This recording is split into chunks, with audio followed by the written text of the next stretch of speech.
Good morning and welcome to the 9th Annual Mitchell Sustainability Symposium. Thank you for spending your morning with us. Before we get into our program, we would like to do a land acknowledgement.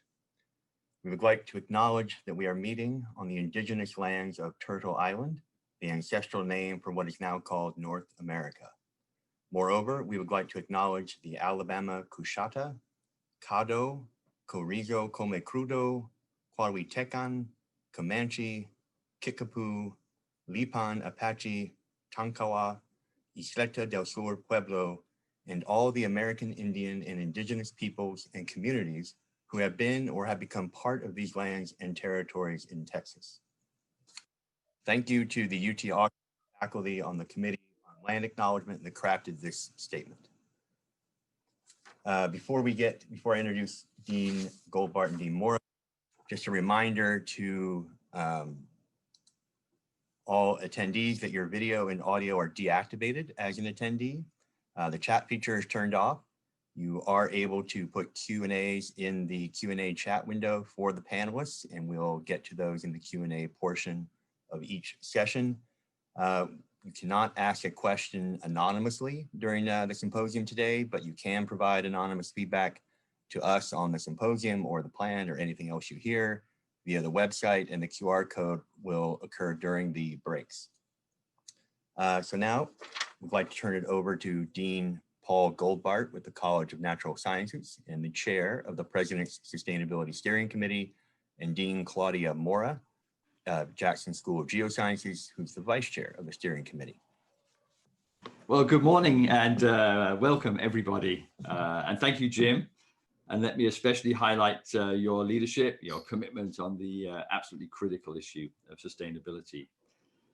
Allow me to acknowledge at the outset how strange it feels to come together for an event like this, dedicated to sustainability, with each of us in our separate climate-controlled spaces and our hundreds of devices plugged into their respective electrical outlets. And yet we are together and in meaningful ways right now. We're following along with the same program during the symposium. We're joining forces around a common vision for our campus. We're all cheering good news when we hear it. I'm sure you know that global emissions of CO2 declined at an unprecedented pace earlier this year. And we all harbor heartfelt concerns about the scale of the environmental challenges before us. If you're freaked out, you're not alone. We're grateful for this chance to come together with support from the Cynthia and George Mitchell Foundation, a foundation that has been having an impact at the University of Texas for many years. I also want to thank the terrific folks with whom I have the good fortune of serving on the President's Sustainability Steering Committee. Dean Mora and all the faculty, staff, and students on the committee have demonstrated true commitment to and passion for ensuring better stewardship of the environment on our UT campus and beyond. Well, amid many of our critical priorities across the university at the present time are reminders of the intersections with and centrality of sustainability. Consider all the work that has gone into adapting our institutional practices, operations, and the ways of working this year in light of the pandemic. For all the energy dedicated to the necessary adjustments for the pandemic here and worldwide, this is just a warm-up for what's to come. If there's widespread failure to get a handle on climate change, it will affect every aspect of our lives at the university and elsewhere. And yet we're learning valuable lessons from the pandemic as well. We're putting a critical eye as never before on old assumptions.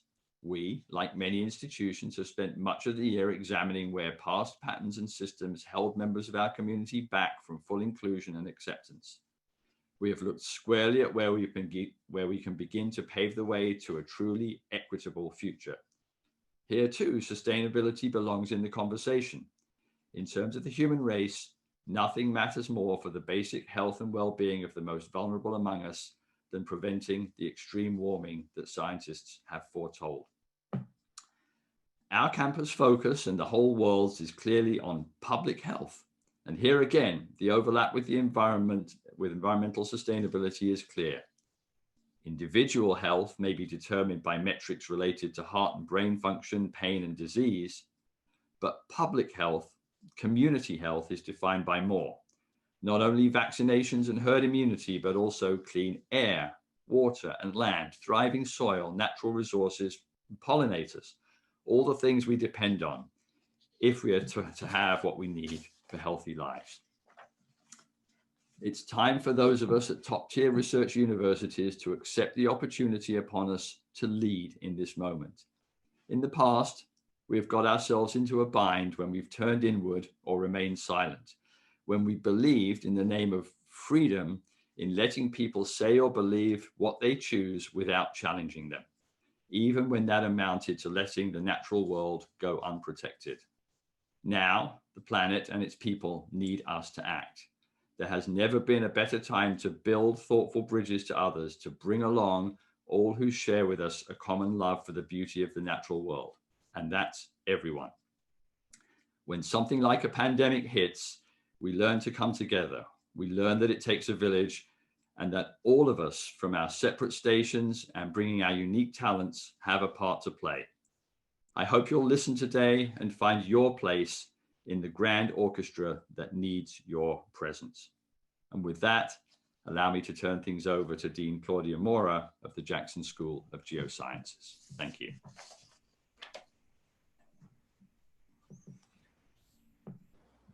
Okay, hi. Thank you, Paul. That was an excellent introduction, and I don't want to put some slow words on your very elegant ones.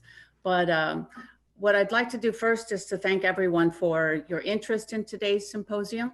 You know, the main driver of the symposium today is to introduce the thoughts of the steering committee on how to update the sustainability master plan for our campus. The value of that update and our subsequent success in reaching the short-term goals that we define and in making significant advances towards our long-term goals are going to be very closely tied to your commitment and your participation.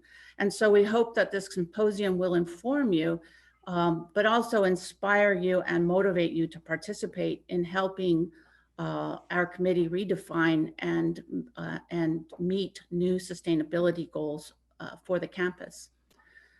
The early efforts of sustainability or for sustainability on campus, as it was across many universities and across many countries, was to focus on environmental issues, which seemed the most pressing at the time that the concept of sustainability appeared. But as we've evolved our thinking and as we've moved forward, it's very clear that we need to be very careful to place our sustainability plans squarely at the intersection of social welfare, of planetary health, and of economic integrity. The latter is oftentimes a terrible bugaboo in what we try to do because unfortunately, all things are might be possible, but they're not always affordable. And so we're constantly trying to balance the needs at the intersection of these three spheres. The sustainability, in fact, is a very multidimensional and quite complex balancing act. And I hope that as we determine or as we evolve our goals, we can make true advances despite these many complications. So the current plan that we have, the plan that was evolved in 2016, moved away from strictly environmental issues towards to address the sustainability within the context of the university educational and research mission. And I think we made great success in that direction.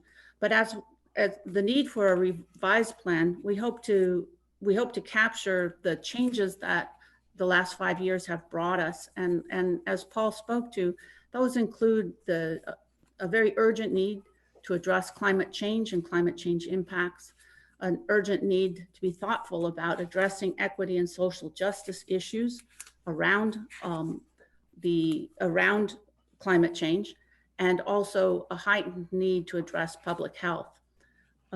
Members of our steering committee will follow now and speak to the various focus areas that we hope that we are using to build the changes to the plan. And I'm not going to try to say what they're going to say because they have a much better idea. So with that, I'm going to say thanks again for joining in. And we hope that you're able to not only listen to our ideas, but to contribute your own and ultimately to contribute your efforts. So thank you. Thank you, Dean Mora, and thank you, Dean Goldbart. It's a pleasure for all of us in the Office of Sustainability to work with the steering committee, and especially when you're passionate like that in the leadership. So I'm going to share my screen here for a bit and share some of the progress that we have been making since the 2016 master plan was adopted. And then we will also hear from other members of the steering committee.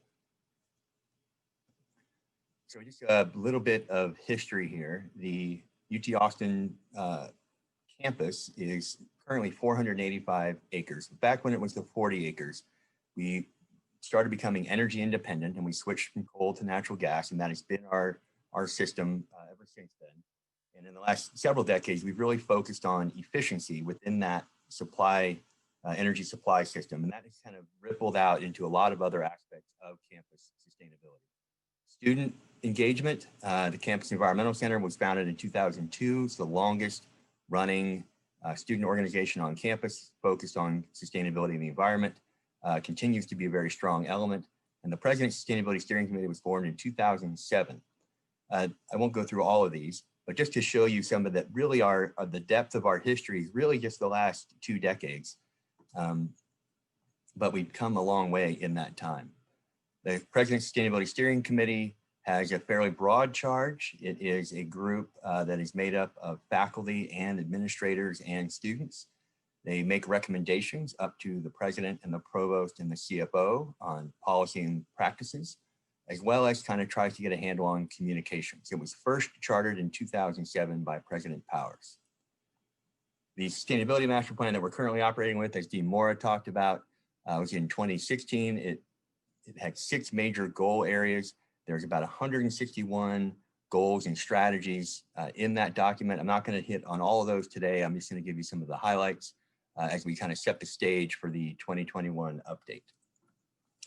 But the process we followed back in 2015-16 was really an in-house effort. It relied on staff and subject matter experts among faculty who really knew what the campus was wrestling with, what the challenges were, what the affordability issues were, as Dean Mora talked about, but who also were all aspirational and really kind of took their responsibility, what piece of sustainability was in their area, very seriously, as Dean Goldbart kind of alluded to. It was an inspiring process to go through. It's very similar to the process we're launching now. The final document was elevated through the President's Sustainability Steering Committee, as well as the Campus Master Plan Committee, then adopted by President Fenves. I'm going to go through these 6 areas now. So in leadership is one of the main areas, and we talk about executive commitment. And for sustainability broadly, but also some of the key issues within that topic, and there's many within that topic, you really do need to kind of have your eye on what the executive leadership is thinking and where are they and how are you aligning goals with their goals. So it's very encouraging that President Fenves and then President Hartzell have continued the steering committee. We've done a lot of work on updating the campus sustainability policy that was first written in 2008. And we've been elevating things like Living Lab and other changes to curriculum up through leadership. We are UT Austin. We are very proud to be a leader within higher education. So it matters when we commit to things and how we do on these things. We are a role model of sorts across higher ed. So achieving STARS Gold, which you'll hear more about later, in April of this year was a pretty significant achievement that ripples into other rating systems that people look at, including prospective students. And seeing the level of engagement that kind of comes down through staff council and UT student government are also key indicators of a model institution. One of the next areas was experience and culture. And this area was essentially trying to recognize that why you were coming to campus, how you engaged campus was very different based on why you were coming. You know, an undergraduate student has a very different experience at day to day than a graduate student. Faculty and staff can have very different experiences. And so we really wanted to lean into that. Just looking at the undergraduate experience right now, it's really, we centered goals and strategies around the first year experience. So as a freshman or a transfer or students coming onto campus, how do you expose them to all the efforts that are happening? So we've expanded orientation, sustainability content and orientation. There's a new living learning community within University Housing and Dining for the last several years. And then we wanted to extend that throughout the undergraduate experience. So the number of freshman interest groups and first year courses that are focused on sustainability has been growing. Within this category, we also talk a lot about grad students. Grad students tend to spend time in one or two buildings. They have a much more kind of applied science focus, but we have successfully reached out to grad students over the last several years. And again, I mentioned staff. The network of sustainability staff across campus keeps getting stronger.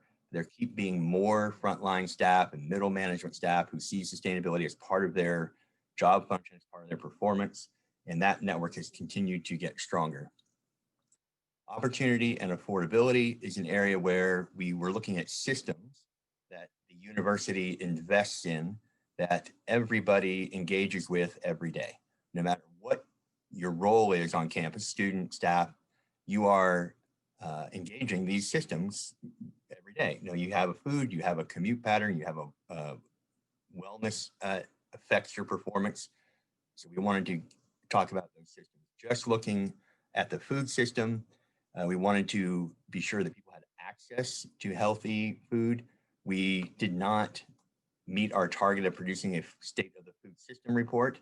That's still something that I know several units are interested in. So just because we missed a target over the last 5 years does not mean that we are going to drop that target. It just means revisiting, as Dean Moore was alluding to, revisiting what our goals were then, what's the changing context, and how do we move forward. The farm stand actually continues operation even during the campus partial closure. The micro farm at the intramural fields continues to be strong. I also want to mention mobility is in this section. B-Cycle came to campus and was quite successful. Other commuting programs have continued to grow, have been strong, heavily impacted by COVID, of course, but certainly worth noting.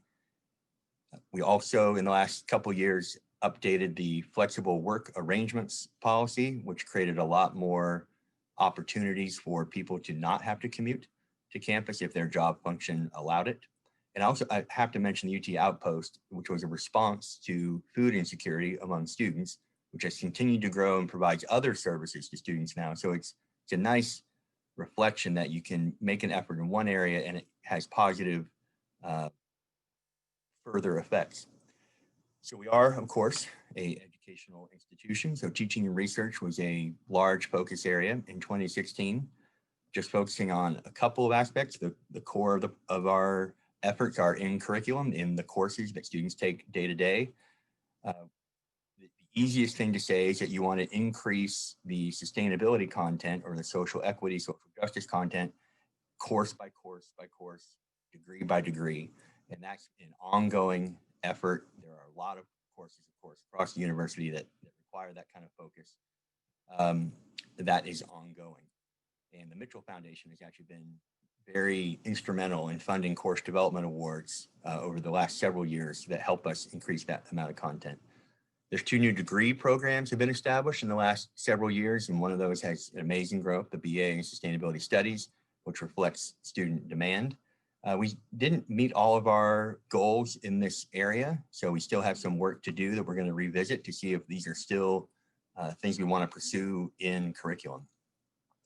One particular aspect of curriculum in terms of what a course is actually doing or how it's communicating knowledge and how it's generating skills and development as a living lab. And that's the basic idea, is where we would use the campus or the surrounding city in the classroom or as part of the research. We didn't quite get a report produced, but that's still a goal. It's very ad hoc. There's success stories because of individual faculty who are interested in it, individual staff who are very committed to engaging students in their work. And so I think formalizing that is something that I've heard expressed by steering committee members and others, formalizing it maybe into a vertically integrated projects or another kind of approach.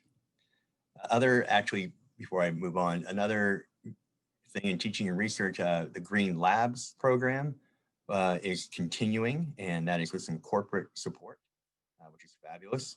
And the amount of research dollars and effort that is happening is also expanding. And that you can look to Planet Texas 2050, you can look to the Energy Institute.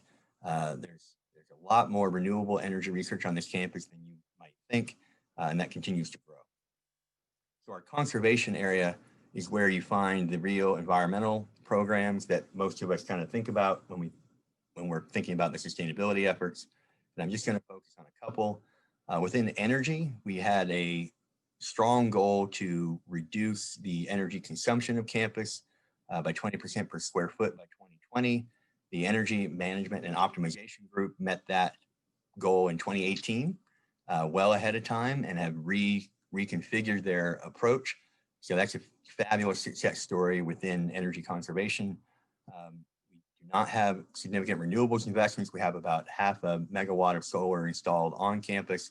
So there's challenges to on-campus solar, but it's still, we recognize that it's a continued interest among a lot of folks.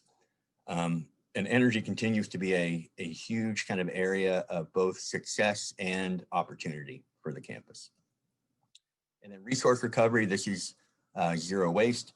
We set, many years ago, we set a zero waste by 2020 goal. It felt very achievable at the time, and it's more challenging than you might think. So progress has been steady.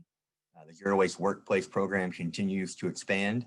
So just because we may have missed a target, and I said this a little bit ago, but I'll say it again, just because we may have missed a target doesn't mean that progress isn't being made and that it's not still having success as it marches forward.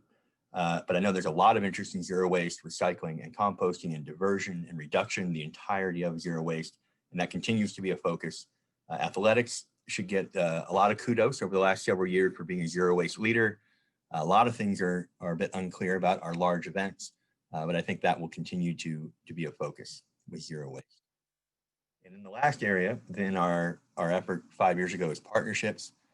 We looked at both internal, and this is just how we collaborate between the academic side of the house and the operations side of the house, expanding green offices programs, looking at what our auxiliary units, have a little bit more autonomy, a little bit more self-supporting, self-directing, athletics, university housing and dining, and really trying to, how do we collaborate more? How do we support them more as the main campus?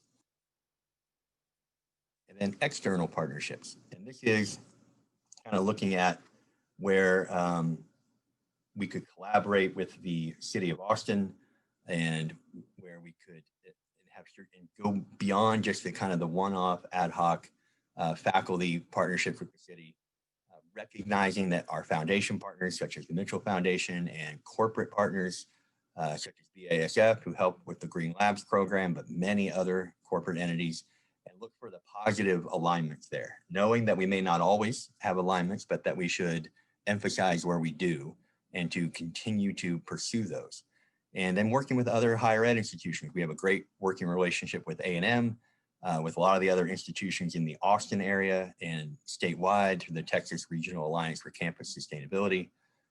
We have not made a lot of progress in K-12 just within our efforts, but I know the university has a lot of efforts in K-12. And then before I jump into commitments, actually, I want to quickly go back to conservation and just acknowledge that the utility has also greatly increased their use of reclaimed water. So moving off of potable water for a lot of the non-potable functions of campus, such as chilling stations and irrigations. We continue to have a strong focus on green buildings. The Moody Arena is pursuing LEED certification. We achieved Sites Gold, which is for the landscape in the Dell Medical District in 2017. And that has now extended into our stormwater standards for campus, which is a huge step that many people may not see, but it's a major step to really elevate our stormwater management practices on campus. So those are over the last 5 years, other goals there. But I wanted to bring up commitments because these are ideas and concepts that we talked a lot about 5 years ago, but we're not in a position to create goals and strategies around. And some of these have moved forward. We are actively talking about greenhouse gas emissions now. And we'll talk more about that in a minute.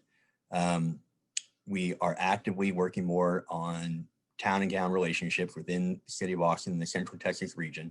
And several of these other efforts are ongoing. These are happening. And so it's a testament to putting a place marker on concepts that you may not be ready to put a target on or a goal on, but which you recognize are still important and to acknowledge. So I'm going to show that's our update on where we've come over the last 5 years. On our website after the symposium will be a full report that does go over all 161 strategies. That'll be in a PDF format on the website. So if you really want to get into how we've done over the last 5 years, please go check that out. So now, pivoting to where we are today, there are several new factors, and Dean Goldbart and Dean Mora mentioned several of these, and I will hit them again, that affect the context of this master plan update. So academic demand. There's been organic growth in the number of courses with some kind of focus on sustainability and all the dimensions of social equity. And I think that's a response to what students are asking for, student pressure to have that kind of content. They want to learn that kind of knowledge. They want to have those kind of skills that match their values as they go forward into their careers or further studies. We have compiled a directory of the course catalog over the last several years and tried to identify where there is sustainability content or where there's alignment with UN Sustainable Development Goals. And we'll be using that as we go forward and talk about new education goals and strategies for the update to the plan. Another new context, and Dean Mora and Dean Goldbart both acknowledge this, the sense of urgency about climate change is only greater today than it was 5 years ago. We in the Office of Sustainability, we hear that urgency from students, but also from staff and from faculty. The number of research units, getting back to some of our core mission, has increased that are looking at climate change or have climate change as a central focus area, central pillar of their work. So I think all of that, it just kind of reinforces the message that we need to have a very serious conversation about what this campus is doing in this area. Diversity, equity, and inclusion. The national conversation is, I think everyone here would acknowledge, is long overdue. I think President Hartzell has made a lot of moves in that direction, acknowledging that. That effort is also happening down in other units such as financial and administrative services. And it's clearly distinct from the conventional sustainability work, but there's several intersections and overlaps that are worth exploring and that I think the steering committee is absolutely interested in exploring.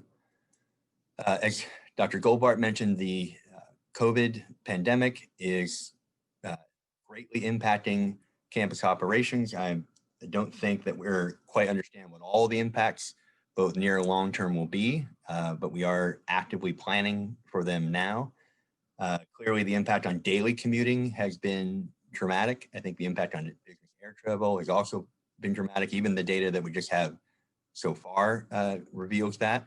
So again, to echo Dr. Goldbart, what kind of lessons we can take away from that intentionally in terms of how we are looking forward is a worthy conversation.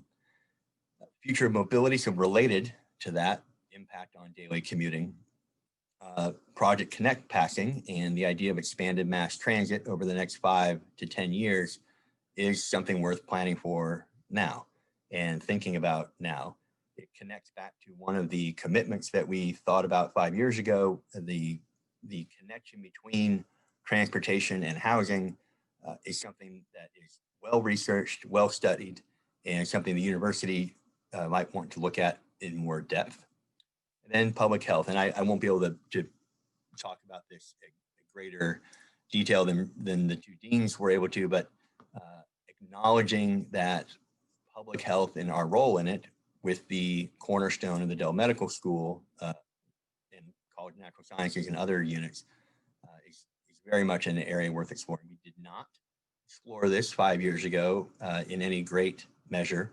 So I think this is an interesting kind of new dimension and maybe a pathway to have community conversations at a higher level. So now into the initial framework of our sustainability plan update. And before I introduce our first steering committee speaker, I was encouraged to kind of step back and talk about the definitions of sustainability. And you always kind of got to maybe ground point there or acknowledge a grounding point in the definitions. I do think the historical traditional definition is very much one of stewardship, connection to the land, connection to the people around you. And the modern definition really evolved in the 80s with the United Nations, and I think most people are familiar with that definition. And then in the sustainability policy for the campus in 2008, we picked up that definition and then just added language to it. But the importance of what language was added, and again, a lot of institutions have done this, is it put the broad, perhaps vague sustainability definition, and it tried to put some scope around it, some parameters around it related to decisions, investments, the idea of the economic aspect, the affordability aspect, to use Dean Moore's language. So to try to really acknowledge the balancing act and the multi-dimensional balancing act that is aspirational sustainability. The Sustainability Master Plan continued all that. We added values in order to lay out goals and strategies. And just on a personal level, I think the definition that I tend to come back to for myself is one of continual process improvement, where you're constantly kind of evaluating your activities and looking for ways to minimize any kind of environmental negatives that impacts that you're having, optimize social benefits that you are having. So I think everyone who's watching this, either currently or recording, will have their own sense of a definition, their own sense of what sustainability means to them and why and how it motivates them. So I'm going to go from here to some of our steering committee members, and they will be talking about various aspects of the initial framework. And I'm going to go first to Dr. Mita Kotare, who is a professor in the Macomb School of Business and the managing director of the Social Innovation Institute. Thank you, Jim. It's a pleasure to represent the steering committee this morning and walk us through our guiding values. First, a quick word about my interests and experience in sustainability.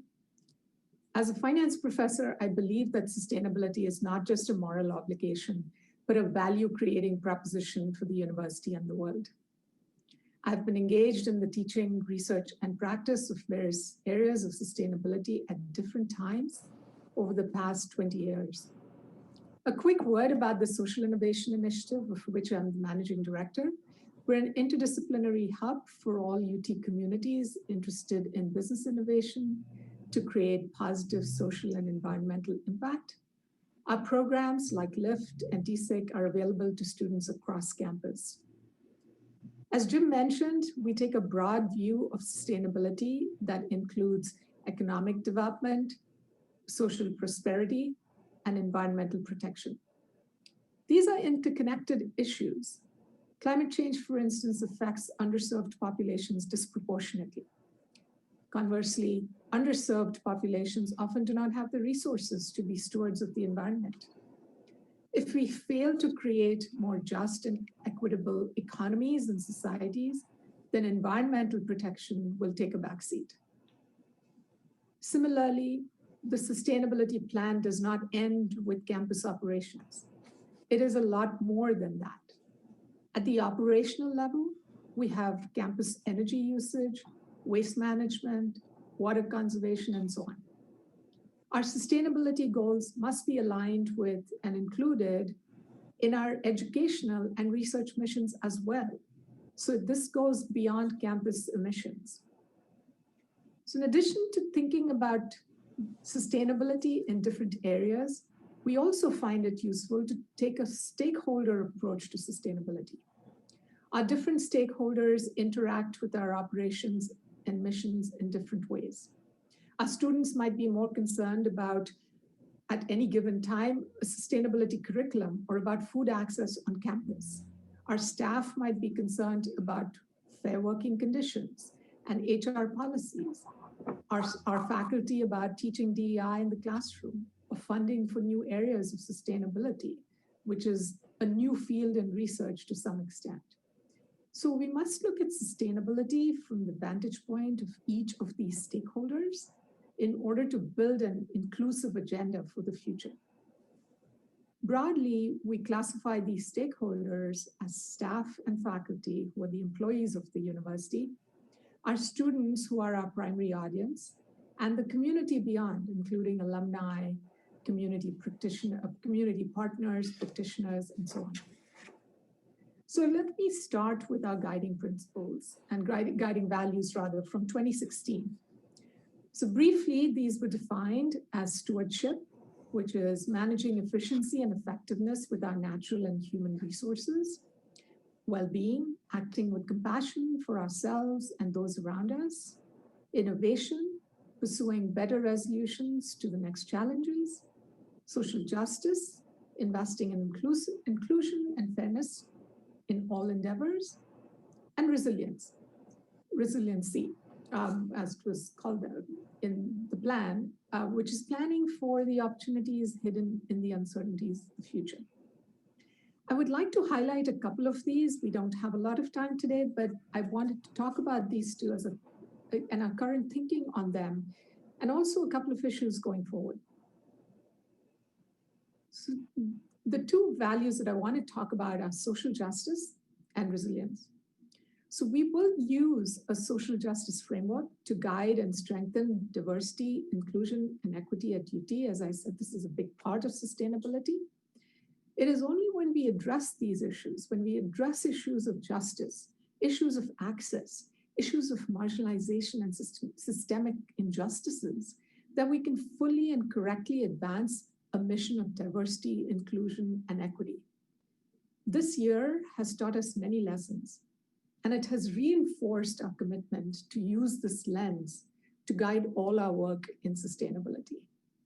A sustainable world cannot be created without a just world, and a more just and equitable world will lead to more opportunities for learning and practicing sustainability on the large scale that we will need in order to solve global problems. The other point we've been discussing is resilience. I realize this is a loaded term with different meanings across different disciplines, but generally it refers to the capacity of individual systems to bounce back from disturbances. Resilience has to be part of our sustainability plan, because no matter how much we plan to fight the effects of our increased demands on a burdened planet, things will go wrong from time to time. And the question is, do we have the capacity to course correct? The pandemic, for instance, has thrown off supply chains for companies all around the world. There are so many things that are in short supply, not to mention PPE in the United States. Do we build excess and creative capacities into our own systems? Or do we create so much efficiency that we lose resilience? And this is not just an academic problem. This is a real problem because universities like UT have resource constraints. And when we think about building this capacity, we have to be intentional about the choices we can make. And so this is not a value that we take lightly. We'll be thinking about it a lot going forward. And finally, we wanted to add a new value, and that is of shared responsibility. This is not about the president. It is about sorry, Jay. This is not about one person or his steering committee mandating all of these rules and requirements downward. This is no power over, it is power with. We expect that all our shareholders will come together to build authentic coalitions that will communicate with each other, that are built on trust and focused on a common goal. We expect that there'll be self-determination in all of this. As I mentioned earlier, we have a stakeholder approach to this, and that does mean that power is distributed across these shareholders. Voices will be heard from across these shareholders. We all share responsibility for a just and sustainable university and a just and sustainable world. And we're very sure we're going to get there. So thank you for listening. And with that, I will hand it over to David Darling, Associate Vice President of Facilities Planning and Management. Well, good morning. It's my pleasure today to present to you about the 2020 framework informed by STARS. All systems, I believe, need feedback to inform their direction and progress. And it's through this feedback that we can make adjustments to our course and enhance our progress. The foundational element of our measurement in sustainability is a program created by the Association for the Advancement of Sustainability in Higher Education called STARS. And STARS stands for Sustainability Tracking, Assessment, and Rating System. There are many institutions, nearly 200 doctoral and research institutions that have used this tool to evaluate their progress in sustainability. Could I get the next slide? Thank you. STARS was created by and for higher education, so it's focused on higher ed. It's designed to ensure participation has multiple benefits. So in addition to giving us feedback on our progress and giving us a tool to measure the success of our program, it also provides the ability to gain international recognition for our sustainability efforts, to generate new ideas through collaboration with other institutions, to engage our campus community in notable, worthwhile efforts, to create a baseline for continuous improvement, to inform strategic planning and budgeting, to integrate sustainability into our curriculum, to make real progress towards sustainability, and to be a part of a broader, more global community of STARS institutions.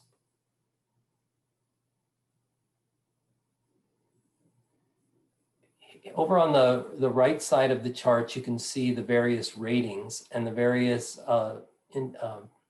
the number of institutions that have achieved these ratings. And you'll see that they are rated from an individual or a group that just submits a report without scoring, through bronze, silver, gold, and platinum, with platinum being the highest level of achievement. These ratings allow meaningful comparisons over time and across institutions using a common set of measurements. Now, these measurements have varied over time. They're actually maturing. They started with early versions and they're progressing towards a version 3 of their rating system. And each time that they revise these ratings, they're becoming more mature and more aligned with the current thinking in sustainability. These facilitate information sharing across higher education practices and performance, and they really hope to broaden the focus on sustainability. They build a stronger and more diverse sustainability community on our campus by our ability to talk in objective terms about various elements as described earlier in our values.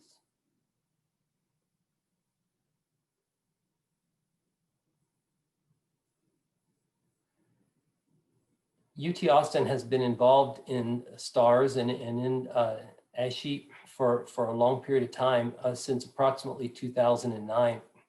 And you can see that there's a couple of bar graphs on our line graphs that there are a number of institutions that participate. In fact, there was a lot of early participation, but not a lot of individuals wanting to submit themselves to scoring.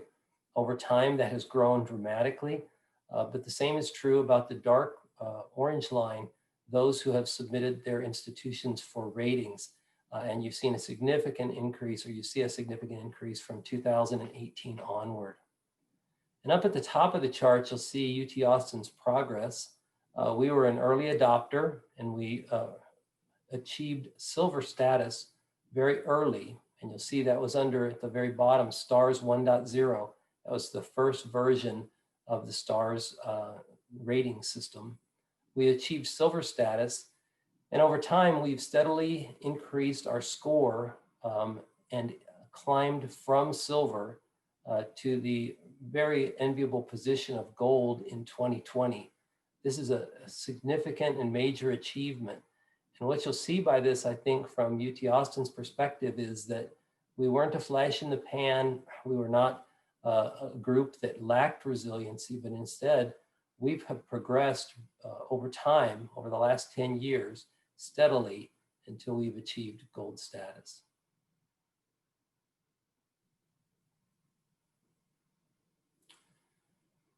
The last slide that I have, and with my closing comments in this section, is that STARS is a comprehensive evaluation.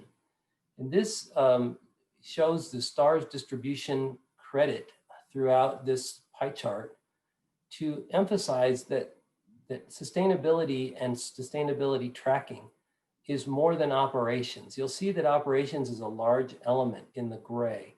It is 34% of the available points, and it is a major area of focus, but it is not nearly the majority of the pie chart. There are areas of academic progress that need to be made. There are areas of campus engagement that need to be made. There's innovation responsibility, and there's planning and administration. So STARS is a very comprehensive evaluation feedback for the group, not just about operations. And finally, although STARS provides feedback on our progress, it does not in any way establish direction or vision. UT Austin is a unique community made up of multiple constituencies, and our sustainability efforts must match our institution's vision, our institution's character, on our institution's direction. As we formulate our UT Austin sustainability update for strategy and for each strategy and target, we need to focus on the rationale relative to our values. So all of these things need to be measured and weighed against our values. We need to have specific measures. These need to be measurable expectations and goals. We need to identify the responsible departments and parties so that we know who's going to be participating in this effort. And finally, we need to evaluate the financial impacts of this effort. And with that, I would like to turn the presentation over to Molly Polk. All right, thanks, David. Before I talk about engagement with students in the classroom, I wanted to first thank Dean Goldbart and Dean Mora for their leadership on the committee, and also my colleagues on the President's Sustainability Steering Committee. And also a super special thanks to Jim, Brianna, Jill, and others in the Office of Sustainability for their energy in bringing us all together this morning. I've been asked to talk about an aspect of the Sustainability Master Plan that relates to how we want to engage students in the actual update process and how the master plan can be utilized in the classroom. Next spring, as the first drafts of the recommendations for strategies and goals are shared with the campus community, we want to bring the review process and conversation into the classroom. And we encourage faculty and students to invite the Office of Sustainability staff to present in their classes and meetings as part of the feedback and update process. I recently did this with a course that I co-developed with Dr. Jamie Walenta. This is the first semester it's being taught. It's Sustainability Studies 301, Introduction to Sustainability Studies. It's a survey course for sustainability studies majors that delves into the many foundations of sustainability. And 1 week we dedicated to learning about sustainability on campus. Jim and Brianna came to class as guest speakers. And the associated assignment for that week was for the students to read the Sustainability Master Plan, the current one, and then in small groups, create a new proposal for a new goal in the updated Sustainability Master Plan. Students had to provide rationale for the proposal and then also situate it within the Sustainability Master Plan core values that Jim talked about earlier. And that resulted in 10 proposals that I've shared with the Office of Sustainability that I believe have been then shared with UT Resource Recovery and Housing and Dining. There are real world constraints on some of the ideas that students might have, but discussing those constraints is also a valuable part of the learning experience. So that's just one example of how we can integrate campus sustainability goals with teaching and learning. And that leads me to the second aspect, and that is that after the sustainability plan update is finalized and adopted, it can still be integrated into syllabi in many creative ways. And that would benefit teaching, learning, and also campus sustainability practices. So on behalf of the Sustainability Steering Committee, I'd like to advocate for using the plan to inspire experiential learning opportunities, living labs that use our campus's human and physical capital, as well as the local community, and also vertically integrated projects that unite undergraduates, graduate students, or even transdisciplinary research. Of course, as Mita mentioned earlier, the steering committee recognizes that drafting the strategies and goals also deeply involve staff, subject matter experts, the administration, and the many other stakeholders that are essential to sustainability on campus. So lastly, as Jim noted in the beginning, there are factors influencing the implementation of the sustainability plan, and those factors can change. We saw that, we're seeing that happen right now. So by intentionally thinking of the plan as a living document and keeping students and other stakeholders continually engaged, I think we can be more nimble and better able to respond and take advantage when opportunities arise. So now I'd like to turn it over to Deepti Arvapalli, who's the senior in Science and Technology Management, and she is also in the Plan 2 Honors Program and a Sustainability Policy Advisor in UT Student Government. Hi, thank you, Dr. Polk. My name is Deepti, and I'm a junior in Plan 2 pursuing a creative writing certificate, and I'm privileged to be serving as one of 2 sustainability policy directors in student government this year. Part of this role involves being part of the steering committee that's in charge of updating the master plan. And as such, the committee was hoping that I'd be able to share a few thoughts on how the plan relates to students. I think there's something to be said about the importance of enumerating goals and intentions of an organization in a manner that's both transparent and concrete. Not only does it create an avenue for students and other stakeholders to hold the university accountable for its promises, but it can also provide a template for student activists and leaders in the sustainability space in a way that guides organization and policy efforts. I know from experience how disheartening it can be when, as students, we're pushing the university to take action on something that we hold so close to our hearts, but are met with bureaucratic slowness or just flat out rejection. I really hope that by making the university's goals and plans more transparent to students in this version of the master plan, it will allow us to be more aware of what is already being done so that we're better aware of where to press and around what to organize. Personally, I'll admit that I was actually a little bit wary of a master plan at all to begin with. Part of the research that I'm currently doing for class has illuminated how often these plans, whether written for a company or a university, can turn into grand vision statements with little concrete strategy and even less accountability. Sometimes these master plans are used as a way to project a sustainable front with little intention to make good on the promises espoused, and in effect, they become little more than greenwashing for an organization. After working with the steering committee, however, for the last few months, it's become abundantly clear that everyone on this committee is really committed to evolving the existing plan to make the new one that much more concrete, to not only spell out a vision, but to supplement it with operational and financial steps that will be taken to make that vision a reality. Further, I hope that with this version of the plan, we're going to be able to take a much bolder stance on climate change, as well as actively emphasize the importance of diversity, inclusion, justice, and equity within the sustainability space. And finally, I really just hope that this version will be that much more transparent and accountable to students. Overall, I agree with Dr. Polk that the sustainability plan will be useful in the classroom, but I think it's equally important that the sustainability plan be useful to students outside the classroom. I hope that it will empower them to hold the systems of the university accountable and guide their energy and actions when they're organizing in this space. Thank you all again so much for being here, and please feel free to reach out to me or my co-director if you have any more thoughts on the plan or campus sustainability more broadly.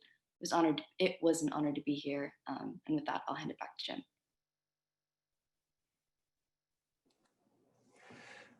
Thank you, Deepti, and it's always great to work with students and have students involved in on the steering committee in the decision-making processes. It's inspiring. So thank you, and thank you to all the members for presenting. The one other framework topic is emissions planning. We've been doing greenhouse gas inventories for the last 10 years. The 2019 inventory led to a question at Faculty Council in January of this year, which led to a charge from President Fenves to the steering committee. And the current steering committee has now rolled that effort into the plan update.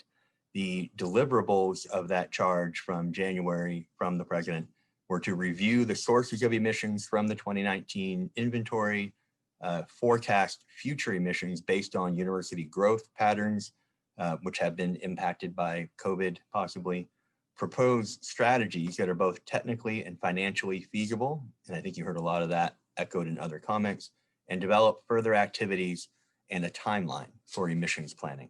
So that will be another part of the framework. So before we bring some of our steering committee members back into a panel discussion here to answer questions, I would remind everybody who's in attending that you can submit your questions in the Q&A chat box there, and cannot do it anonymously, but if you wish to be anonymous, go to our website and we'll try to work through as many questions as we can in the time we have remaining. So the timeline from here for the committee is over December and January. We will have small groups that will continue to work through the values conversation, the aligning stars with institutional priorities and values.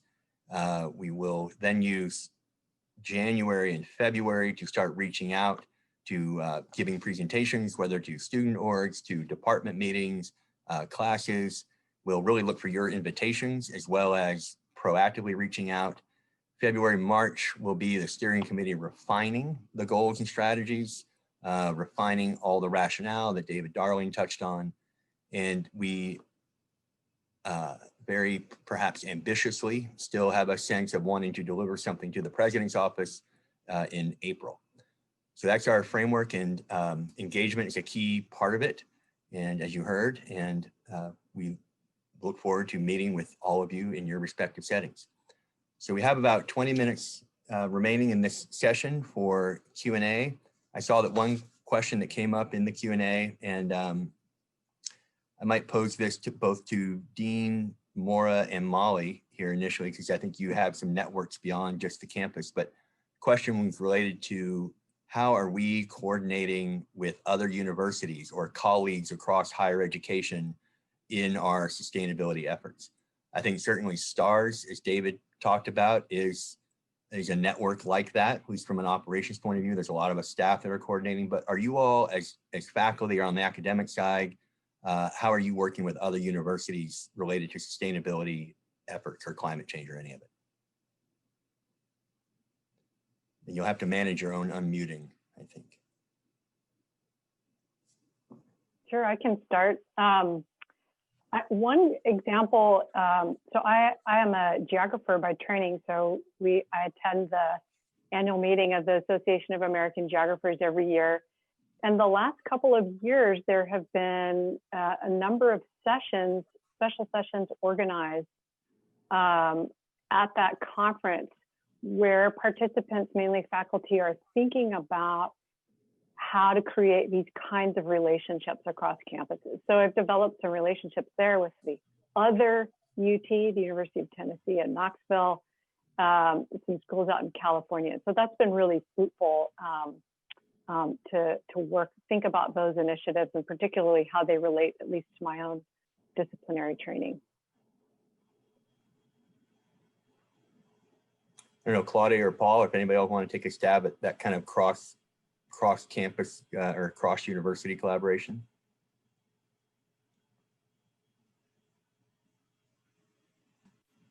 Jim, I have to plead, I haven't been at this campus long enough to have made many of those relationships.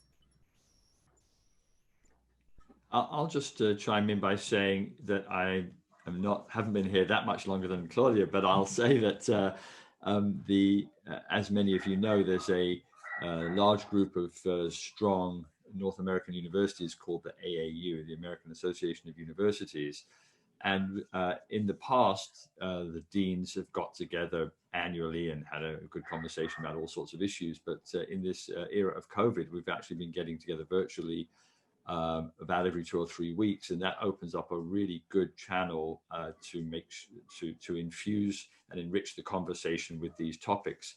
And it hadn't occurred to me till this very minute, but I think that that's something that Claudia and I can do very effectively and bring these ideas to the table and really begin to develop relationships with other universities along these lines. And Jim, I would like to add that there's been a lot of intercollaboration between higher educational entities in the area of operations, and as you said, in STARS, even across institutions that we have familiarity with.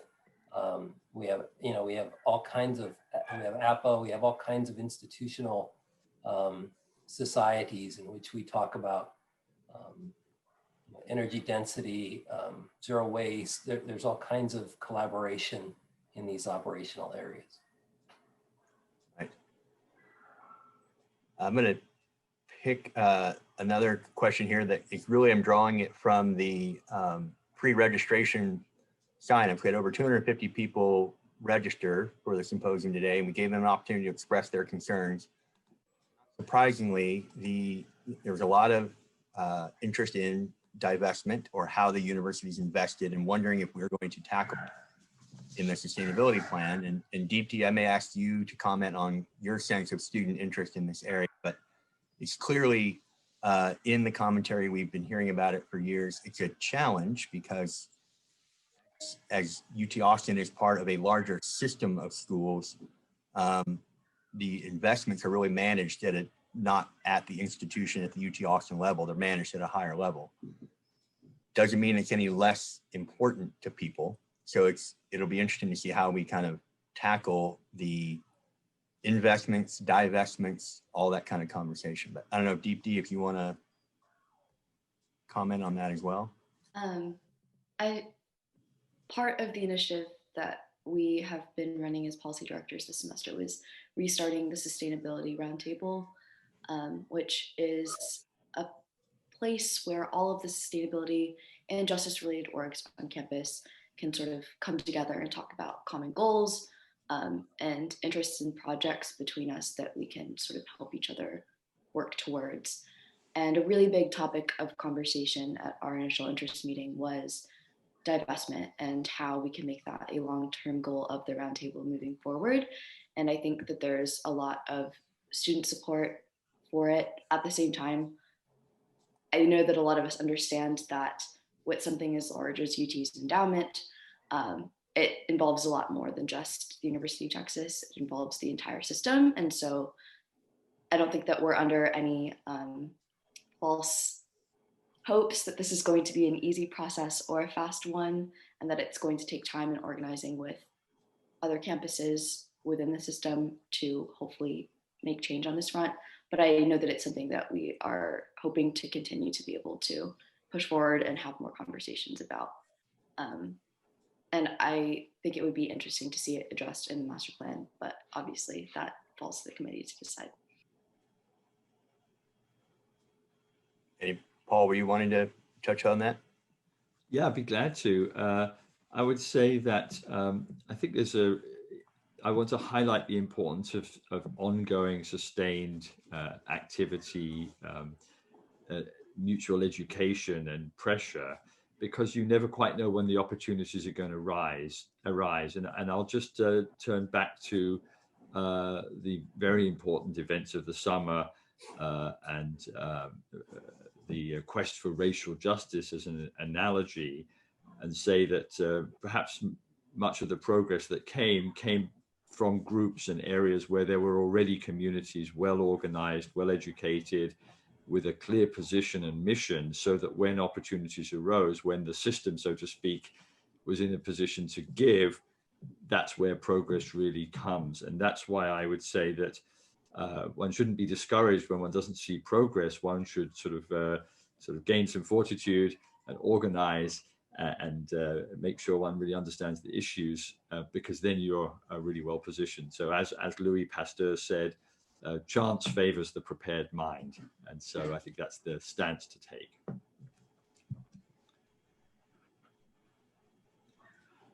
I'm going to, I'll move to another area of a lot of interest. And David, I'll ask you for some of your thoughts on this, but there's a lot of people very interested in campus operations. And I think in how the sustainability plan is going to address that in a range of issues. And I think Mita put it in the proper context of the grand sphere of how things are nested and overlap.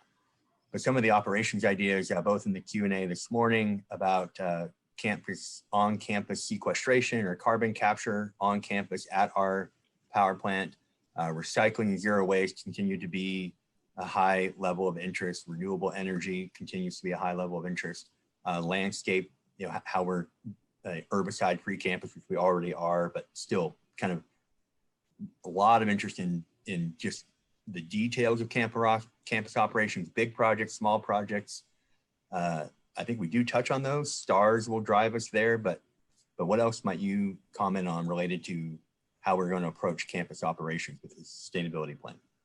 Well, I think the first thing is to know that we're committed all the way from senior leadership through our leadership team to make progress and to operate as the best stewards we can as we function as a university. So I think that's an important foundation.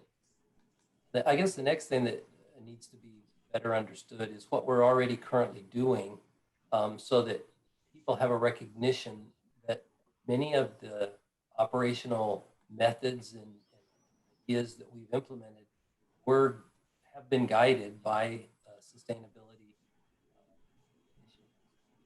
I guess finally, it's important for folks to understand the various fiscal constraints better from an institution of our size.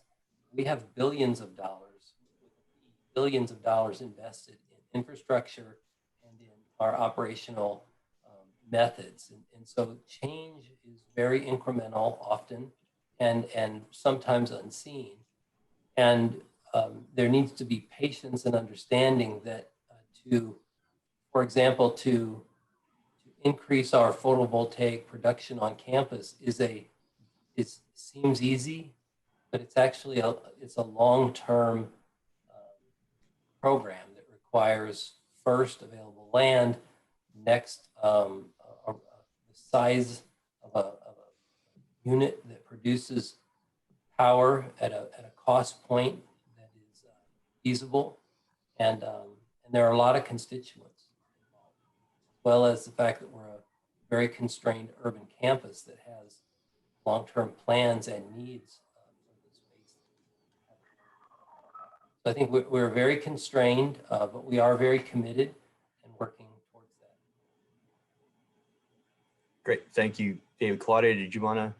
Yes, carbon capture and sequestration is probably one of the very important steps that we have to consider. as we go through the energy transition. We are not out of the use of fossil fuels by any means.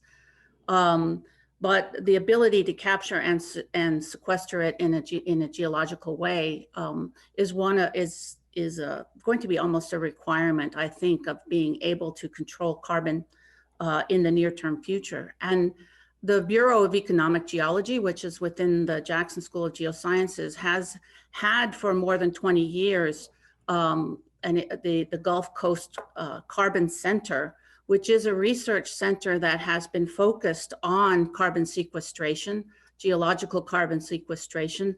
They've been doing many short and long-term federally funded experiments on the efficacy of carbon capture and sequestration, and they've been working hard with industry, for example, or with private sector to try to find ways to drive forward an industry, a viable industry in carbon capture, in many ways trying to utilize the infrastructure that already exists in the Gulf Coast for moving CO2, for moving fossil fuels around to move the CO2 around.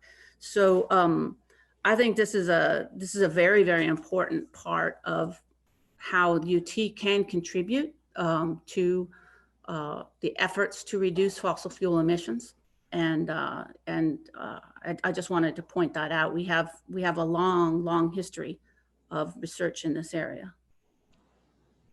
I think it's one of the classic kind of challenges of balancing the interest in minimizing our impact with the constraints and the affordability, yes, space constraints that David was talking about, kind of the other constraints, but it's a balancing act, and it's a fabulous living lab opportunity. Unless there's anybody else on that topic, we had one other, getting a couple more questions now. The structure, we had a question about the structure of the steering committee. So the steering committee is reviewed annually by the president, and the chair and vice chair, who are deans, are appointed by the president. There are then 6 faculty who are trying to draw. Molly Polk is one of those faculty. Dr. Lynn Katz in engineering. Oh, see, here we go. Here's the test. Dr. Richard Reddick in the School of Education. Dr. Lucy Atkinson in the Moody College of Communications. Dr. Corey Ziegler, who holds joint appointments with Dell Medical School, I think in the College of Natural Sciences. And Dr. Mita Kotari in the Macomb School of Business. There are then 5 administrators. You have David Darling, AVP of Facilities Planning and Management, Juan Ontiveros, who's the AVP of Utility and Energy Management, Jimmy Johnson, the AVP of Campus Safety and Security, and Marquita Booker with the Division of Diversity and Community Engagement, the university's Officer of Inclusion. I'm going to get that wrong, but Marquita Booker is on the committee, and then Chris Plonsky, who's the Associate Athletic Director in Texas Athletics. And then there is a undergraduate student appointment and a graduate student appointment. So that's how the committee is structured. The president's office is actively engaged in those appointments on an annual basis. There's an annual report that the steering committee submits to the president and the provost in May of every year. That report should be online. If it's not online, sustainability.utexas.edu, it will be by Monday or Tuesday. I'll make sure we get that up there.